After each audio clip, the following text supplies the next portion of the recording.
Talakayin natin ang isang mainit na issue na kumakalat ngayon sa social media at showbiz, ang umano'y indecent proposal sa isang artista ng Viva Max na sinasabing nagmula sa isang senador. Ayon sa salaysay ng aktres na lumabas sa isang podcast ng content creator, may ilang politiko raw na nagalok ng malaking pera kapalit ng isang beses na pagsasama. Kabilang umano rito ay isang dating mayor at isang senador.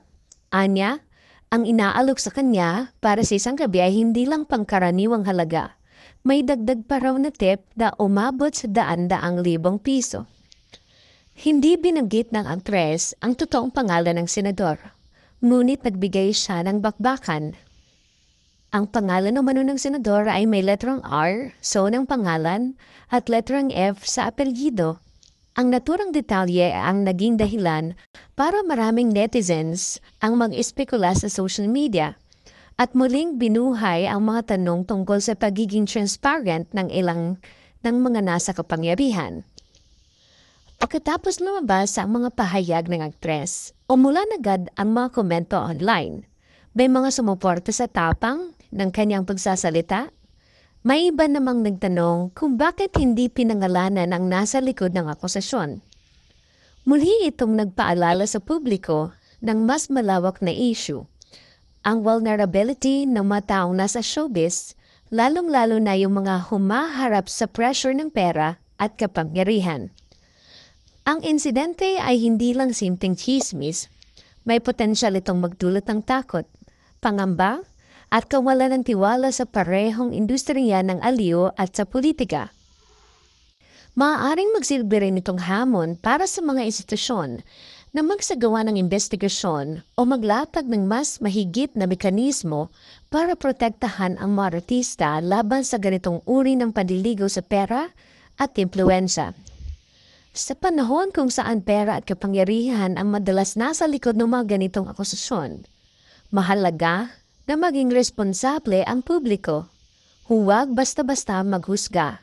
At higit sa lahat, maging bukas sa paghingi ng katarungan ng proteksyon para sa mga biktima.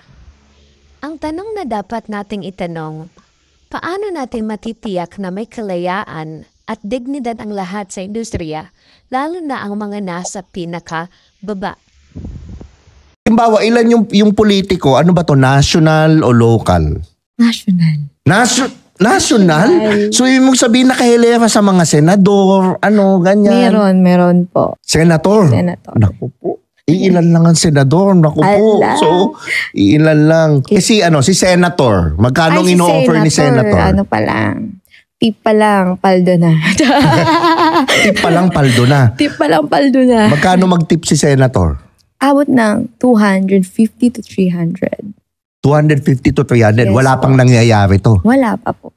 Ganun ang senador, Grabe, Napaka, Opo. Napaka-generous pala nila, Kasi galing sa tax. Oo nga, mga galing sa tax. Mas lalo si Ay, nako.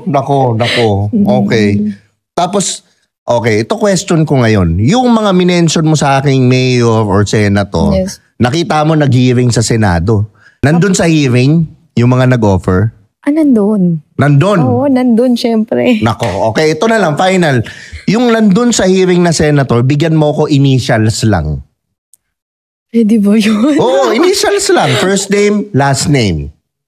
First name, last name. Hala, sobrang dali kasi. Sige lang. Initials. Gitna na lang. Initials. Okay lang. Ano siya? May Y. Y? Tapos ano yung last name? Hala, ang hirap na ito. Kinakabahan ako. First letter ng first name. Sige. First letter. First name. R.